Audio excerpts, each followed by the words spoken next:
And our third panelist is Carrie Richardson, who was diagnosed with early onset Alzheimer's disease in 2012. She is currently the head chairperson of the Montgomery Walk to End Alzheimer's. As always, we're going to provide you with ample opportunity to interact with the panelists after the presentation.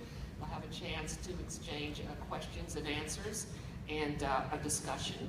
And so, without further ado, we'll let you get started. Dr. Morris, I assume you're going to... Actually, Carrie's going to lead off. Okay, great. So if you'll help me welcome Carrie Richardson. So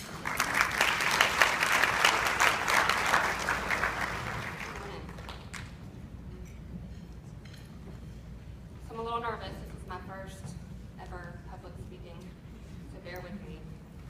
I hope that I can get through it. Just wanted to tell a little bit of my story from the beginning, from childhood on. There we go. When I was a little girl, I had a dad. A dad who, in my eyes, was the strongest man in the world.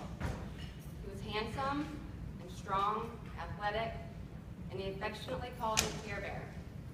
Little did I know that I wouldn't get to keep him for long. He would never watch me graduate or walk me down the aisle on my wedding day. My children would never meet their grandfather the way I never got to meet my grandmother. I didn't know as a little girl this word, Alzheimer's, my mother spoke of, would forever change my life. My father was diagnosed at the age of 36 with dominantly inherited early onset Alzheimer's disease, but not before he had already lost his mother and two of his brothers. He and his youngest brother were diagnosed around the same time. For 7 years, I watched my dad and my uncle slowly wither away. On August 22nd, 1996, my father turned 43. A friend drove me to the nursing home to take him balloons and to wish him happy birthday. I struggled with my faith as a young teenager, but on that day in the nursing home, I prayed to God for my father's death. And I knew when I left there that it was the last time I'd see him alive, if that's what you want to call it. My dad died the very next day. After my dad died, we really didn't speak of it again until 2009, when I got a call from a long-lost family member letting me know that my oldest cousin Eric had been diagnosed and was already in a nursing home. He died 2 months after that phone call at the age of 37.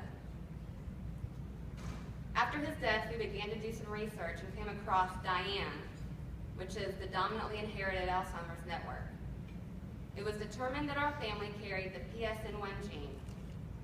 We enrolled in an observational study at Washington University in St. Louis. And because we were part of the study, we were offered free genetic testing to see if we too carried the same gene mutation. My brother Brian was the first to have the genetic test done. Brian and I are 18 months apart. We've always been best friends. My brother was always the best at everything growing up. He excelled in sports and performing arts. He was popular and outgoing, and is still the funniest person I know. When I got the phone call that he had tested positive for the gene, a piece of me died. My oldest brother, Brad, was the next to have the genetic test. He tested negative. On December 4th, 2012, I drove to UAB with a friend to hear my results. I remember sitting in a little room for what seemed like hours, waiting for the doctor and the genetic counselor to come in. When the door finally opened, I already knew my answer. It was written all over their faces. But to actually hear the words, "It's not good news," was similar to having the wind knocked out of me. I showed little emotion while the doctor was talking. I just nodded my head and pictured myself in that nursing home with my dad. I thought about how I would tell my children. Would they too pray for my death one day? I knew there were many people waiting on my phone call in hopes of good news, and I dreaded making those calls. For a few weeks, I let it consume me. I felt sorry for myself and spent a lot of time in my room crying, but I knew there were 3 people who depended on me and only me. I realized that I'm still here and I'm still me, and letting my children suffer was never an option. So I made the decision to turn a lifetime of heartache into a quest for hope. To face all my biggest fears head on, I started with enrolling in the DIAN-TU, which is the Dominantly Inherited Alzheimer's Network trial unit. I've been on a trial drug called ganirumab for 2 years now. I became a volunteer for the Walk to End Alzheimer's, which led me to become a congressional ambassador for the Alzheimer's Association. I've traveled to Washington, D.C. to meet with U.S. representatives and senators advocating for more federal funding for Alzheimer's. I've been to the Alabama State House advocating for a state Alzheimer's plan. I'm now the head chair for the Montgomery Walk to End Alzheimer's. I don't ever want my children to see me give up. I don't ever want them to feel hopeless. As horrible as this disease is, it has given me something that I never felt I had before. A voice for myself, a voice for my children, and a voice for everyone affected.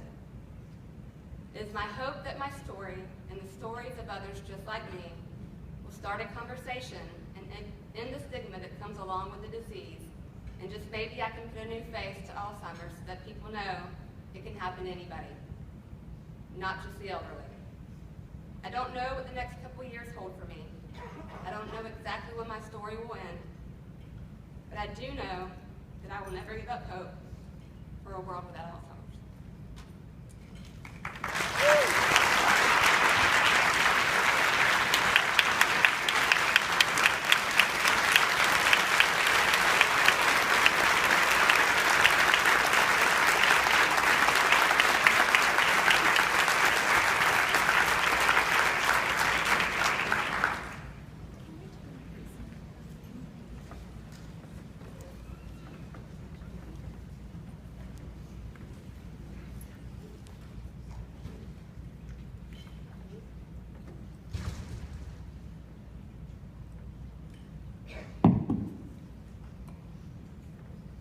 Good morning.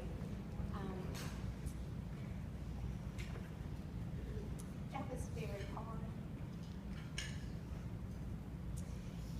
And I just respect her courage so much. We had spoken, the 3 of us. Lexi cares for her husband. I cared for my father with Parkinson's and the associated dementia. And we are currently in our family sharing care for my father-in-law.